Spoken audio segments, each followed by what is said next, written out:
la integración, de y meterlo aquel al afroamericano, al asiático en el ámbito de la cultura de masas. Entonces, ¿qué pasa? Que genera un movimiento de contracultura que va a acusar que su cultura que estaba acostumbrada va a verse atacada, entonces ahí va a haber este conflicto. Yo al menos en lo personal veo lo woke como un intento bastante fallido, porque no ha logrado para nada integrar, simplemente ha logrado aislar a aquellos grupos que de alguna manera han tenido una opresión y simplemente ha creado ese resentimiento, esa aversión a estos. Y, con eso sería. Sí, Juan Manuel, gracias.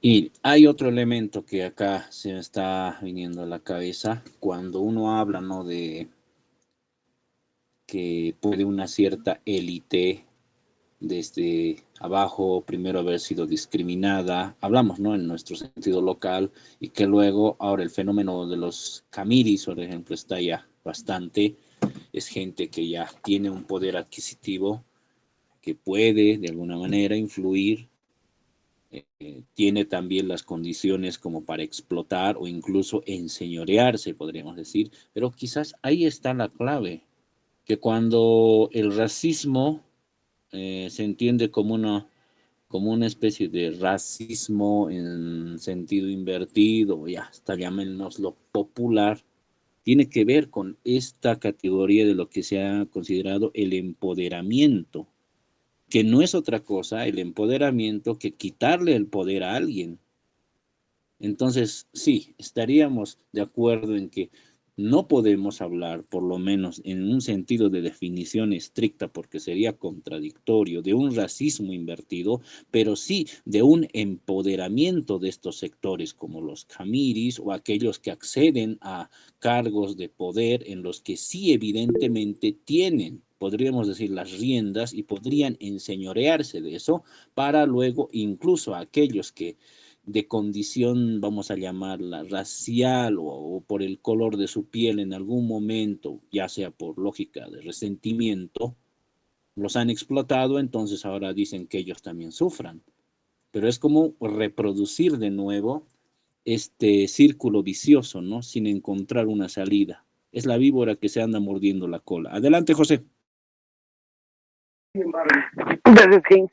Bueno, en el tema de este término que se ha acuñado recién, que es el racismo inverso, en realidad no tiene ni pies ni cabezas, en primer lugar, porque se toma en cuenta que es el sector antes oprimido se vuelve opresor, pero recordemos con todas las exposiciones y las respuestas que se ha dado, el sector eh, opresor tiene un poder económico, tiene manejo de, llamémosle la política, manejo de diferentes recursos para poder ser considerado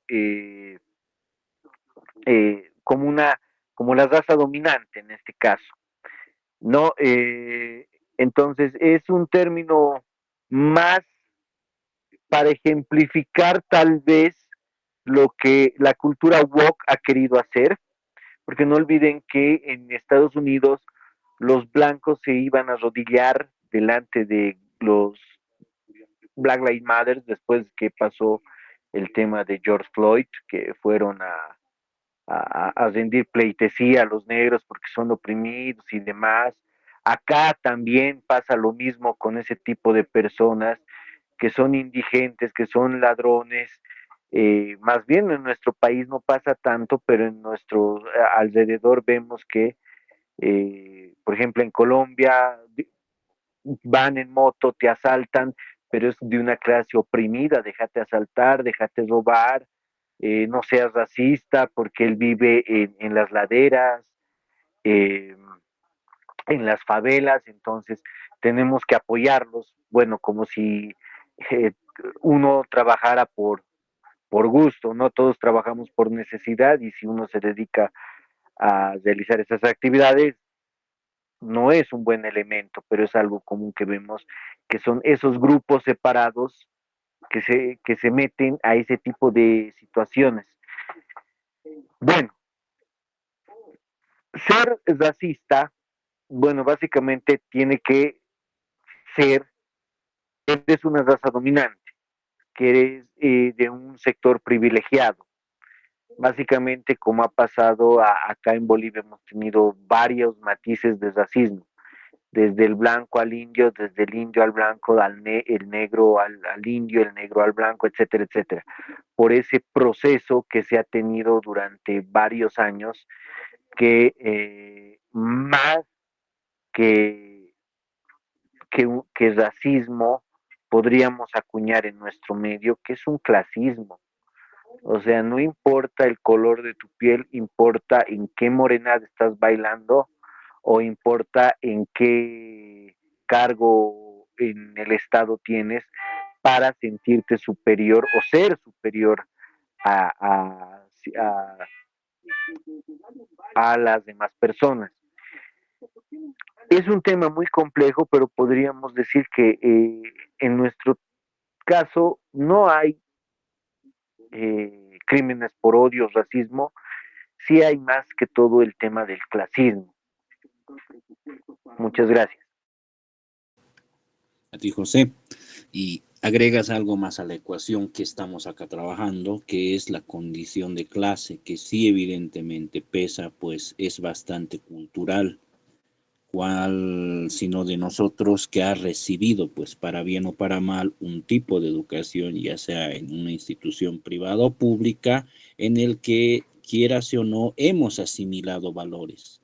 O si nos hemos dado cuenta, quizás hemos ido en crítica y rechazo de esos valores, pero somos producto de toda esta, vamos a llamarla condición de clase. Entonces, vendría a ser, si la condición de clase sí es importante, pues toca lo que es el tema económico, la formación, pero quizás estaría subordinada a esta expresión que estamos encontrando acerca de una posible concepción del racismo, cuando, por ejemplo, lo llevamos al campo de la filosofía. En el campo de la filosofía, sí, evidentemente también el que tiene más dinero puede acceder a mejores plazas, becas, se va a estudiar a Europa, Alemania u otros lugares, en donde sí, incluso se puede jactar de que habla 2, 3 idiomas con fluidez y bueno, ya, toda esa historia, ¿no? Lo evidente, pero quizás sea que más allá de ese aire de superioridad que incluso nos lo pueden venir acá a demostrar, incluso de manera indirecta, sin que ellos lo digan, pero basta que haya estudiado por aquí, por allá, y lo que decía un poco Juan Manuel, ¿qué ocurre cuando tú dices, bueno, el doctor Tantos estudió en la meca de la filosofía, por no decir alguna sede, y bueno, pues debe haber sido su mérito, algo siempre debe haber aprendido, y como esa es la meca del conocimiento filosófico, pues hay que no más rendir, ¿no? Respetos guardan respetos, algo así si lo habláramos democráticamente. Pero ¿y qué pasa cuando eres irreverente ante eso? ¿Qué pasa si, como con algunos de los compañeros hemos hablado, desde la periferia comenzamos a trabajar algo que no se incline hacia solamente el odio o el resentimiento, sino desarrollar algo que podríamos considerar un propio sentido de filosofía para cortar y comenzar a hackear desde nosotros este sentido de lo que podría ser racismo, empoderamiento o una muestra de la condición señorial a partir de lo que ya se plantea? Bien, estamos adelante Gerardo, luego Miguel y José. Gracias, Heinz. Bueno, ahora ya que estamos un poco aterrizando el tema, y es lo que pienso que se debería hacer siempre, cualquier tema que toquemos, ver, claro, la primera hora, la introducción, las conexiones filosóficas, históricas que puedan haber, y luego aterrizarlo a nuestra realidad, ¿no? A nuestra coyuntura. Sobre esto, la anterior semana estuve en unas jornadas filosóficas allá en Cochabamba y había un antropólogo, Fernando Prada Ramírez, al que le hacían una pregunta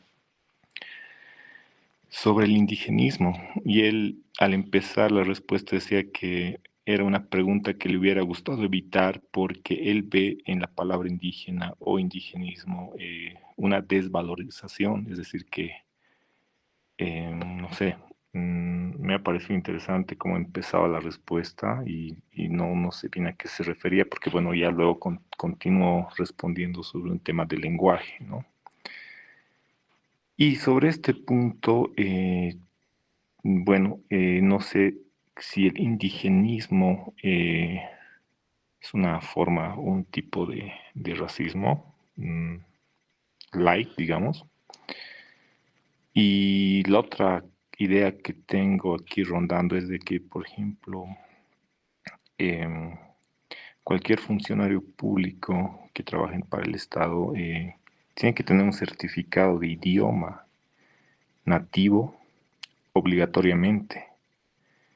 El curso creo que cuesta 400 bolivianos y recientemente han sacado una normativa, creo que tiene validez de 3 años, es decir, cada 3 años hay que renovar esto pagando otro monto, menor, ¿no? No estoy muy al tanto, pero no es una forma del Estado de imponer ciertas narrativas o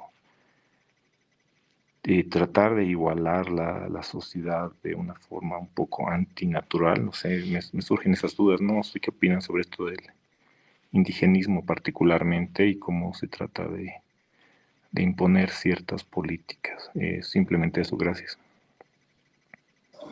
Ahí ocurre lo que está pasando, es una instrumentalización también, lo que en el título de este conversatorio se estaba tratando, ¿no? Cómo es que se instrumentaliza la victimización y a partir, incluso ocurre aquí una cosa bastante particular, que habría que hacer toda una fenomenología de eso, cómo es que a partir de el fenómeno de la victimización también se hace comercio, se aprovecha de eso diríamos, aquel que se ha sentido ofendido, discriminado, racialmente vilipendiado, ahora cómo es que se aprovecha de eso para hacer negocio. Es bastante, pero llamativo eso, pero es un tema pendiente, lo dejamos en la agenda. Adelante, Miguel Ángel.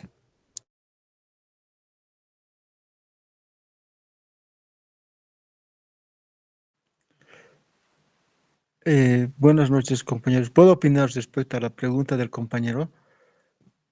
Sí, claro, hasta que Miguel Ángel arregle el micrófono. Adelante. Dale, vamos, vale. Sí, respecto a lo que decía el compañero de los idiomas, y es verdad eso que cuando ya eres funcionario público es obligatorio, digamos, tener un idioma. Por ejemplo, nosotros digamos, yo no estoy discriminando a nada, me identifico con lo Aymara, o sea, el certificado de Aymara nos han pedido para poder ejercer el cargo, ¿no? Entonces, es decir, yo también creo que es ya, digamos, estar identificados con nuestra propia raza, ¿no? Raza, como estábamos hablando sobre ese tema, es, digamos, estar en el mismo nivel, o sea, yo no, digamos, obviamente no discrimino, ni me gusta que me discriminen, ¿no? Entonces, es decir, pero siempre me pongo a ese nivel y a veces también cuando tú estás en ese nivel ya, como están hablando de el racismo a la inversa, ya te también tachan. Como él siendo un funcionario público se pone a nuestro nivel, así, es decir, sí, es muy cierto lo que dicen que no sé cómo ya ver sobre el racismo y la raza, o sea, enfocarlo, ¿no? Porque a veces te pone a ese mismo nivel, o sea, no quieres, no, yo no me siento superior ni tampoco menos, ya te tachan de que te estás igualándote, así, es decir, todo es malo, o sea, no sé, ya no sé cómo entender, bueno, eso es solamente mi duda, mis estimados, y gracias por permitirme opinar. Para nada, Marco Antonio, está bien. Adelante, Miguel Ángel. Sí, gracias. Voy a comentar sobre algunos puntos que se han vertido y también hacer una pregunta para volver a pasar el micrófono a Juan Manuel, ¿no? Sobre el tema de racismo a la inversa, sin volver de nuevo, ¿no? a la discusión de nuevo, pero em, pienso que se puede entender esto más allá de la perspectiva del discurso, ¿no? Y yo a veces soy medio escéptico a interpretar todo desde una posición así postestructuralista, discursiva, ¿no? Que todo se reduce al discurso. Porque a veces sí, los discursos representan realidades, ¿no? Y se lleva, digamos, se